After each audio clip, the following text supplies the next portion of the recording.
You no longer fit in this place. That was the initial remark from my dad following half a decade of quiet. Not a greeting, not an inquiry about my well-being, simply that, as if I were an intruder in a home I had a hand in constructing. I'm Rowan Greaves, age 34. I served abroad, laid comrades to rest, returned bearing wounds nobody inquired about. And this morning, in a conference room reeking of citrus cleaner and battles over legacy, my relatives attempted to excise me from the narrative. My sibling grinned slyly. My dad ignited a $38 million draft with a flame he likely carries for dominance displays, yet they overlooked a key detail. Grandpa harbored doubts about them, and what he bequeathed to me went beyond funds. It was evidence, secured in an additional packet, pending. Has your kin ever attempted to obliterate you and come up short? Leave a reply, since this isn't a tale of woe, it's an alert. I entered that conference room akin to a specter they'd overlooked in the grave. Nobody glanced up. Nobody grinned, not even as I took my seat, not even post 5 years, not even following my service abroad. Nobody questioned if I retained all my extremities. Nobody expressed relief at my return, for in their eyes I hadn't. My sibling folded her limbs and refined her impeccable stance as though this were a media event she was dominating. My dad reclined in the seat he long viewed as his domain, and when Miss Halford recited the testament, I could have sworn the air chilled. He received volumes. She acquired the waterfront retreat. Then my name surfaced. To Rowan Greaves, my grandchild, my sole trusted ally, the remainder blurred into haze. I held my breath until the figure landed on the surface. $38 million, shareholder authority, Bradentech, mine. Then he pounced.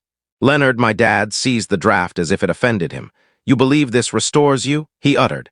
Then he set it ablaze, directly there before all witnesses, as if my being were mere parchment and fuel, and I merely remained seated. Motionless, unspoken, for what he consumed in flames wasn't the bequest, it was his final facade of command. He assumed he scorched me, but Grandpa had cautioned me beforehand, and I arrived prepared with safeguards.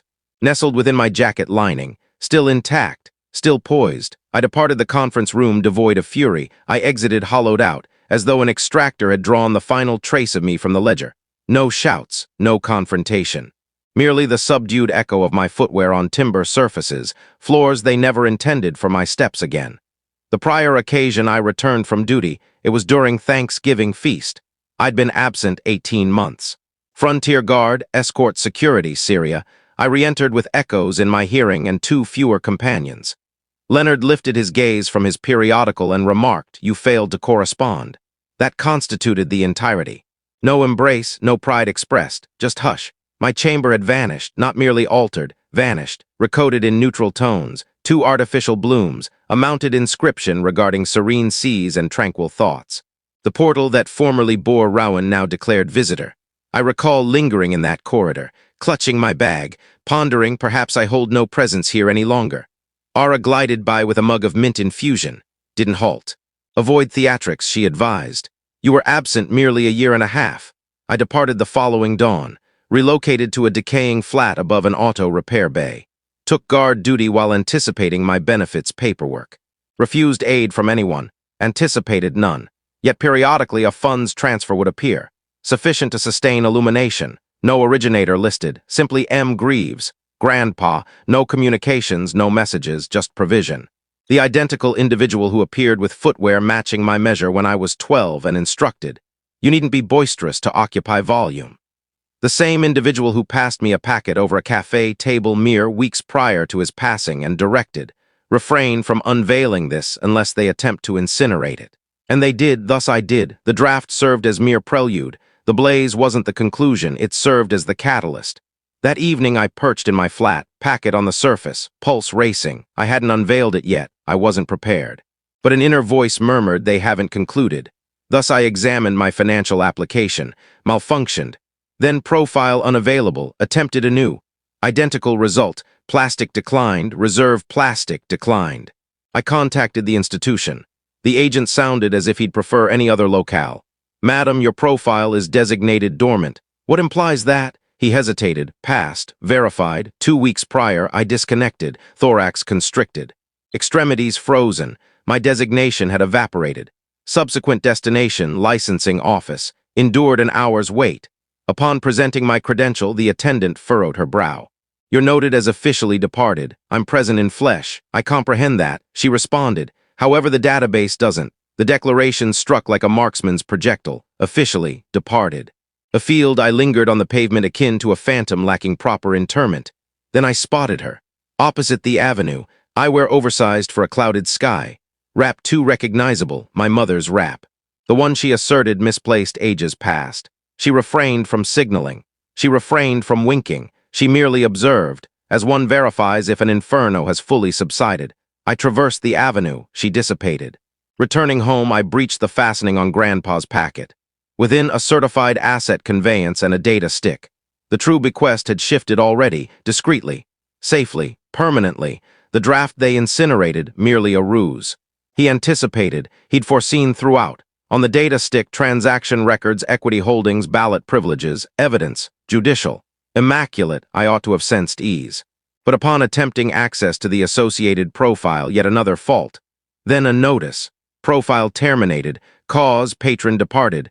They didn't merely seek to pilfer the assets. They sought to expunge the whole of me.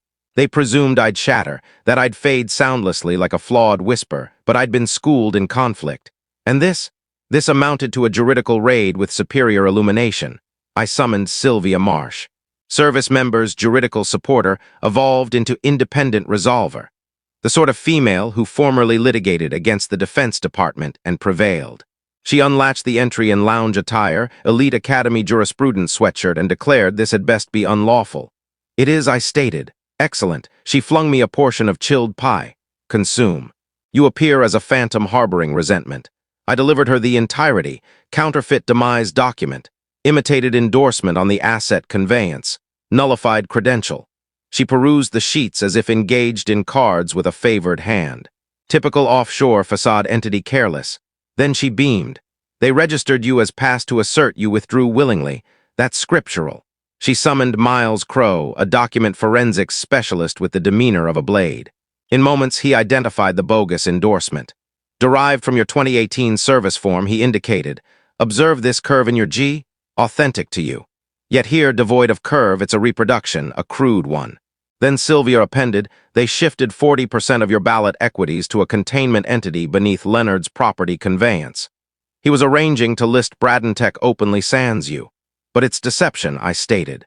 It's national deception, she countered, and we're set to raise their fortress element by juridical element. She submitted a petition, halted committee proceedings. Miles composed the declaration. I retrieved every physical record from my service periods, genuine endorsements, sealed imprints. The variety of document nobody can replicate. Then I contacted a reporter, Nash Wilder, probing, unyielding. Absolute aversion to enterprise corruption.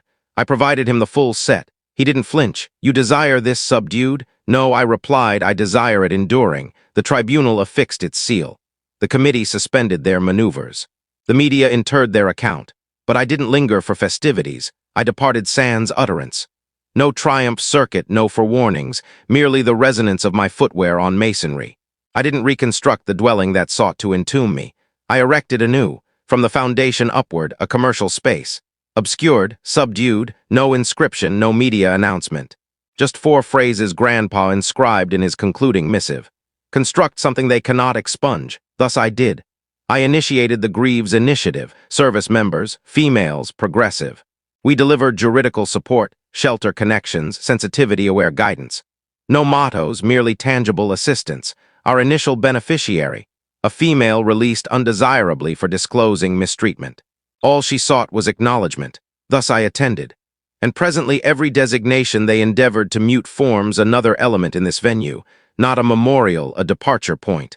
I encountered my sibling on the pathway last week. She refrained from signaling. Well and good. This narrative doesn't conclude in blaze, it concludes in framework. In architecture, in heritage I authored independently. They endeavored to eliminate me on document. Now I possess the structure where their narrative disintegrated. Thus if you've ever been dismissed by lineage, by statute, by falsehoods, recall, you owe them no retort. You owe yourself an origin. This constituted mine. Have you ever endured your kin attempting to obliterate you?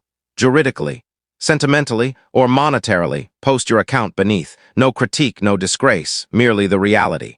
For at times the most subdued return bearing the most resonant heritage. Reply, distribute. And if you resonated with even one phrase in this, select follow, additional authentic narratives, additional blaze, unaltered.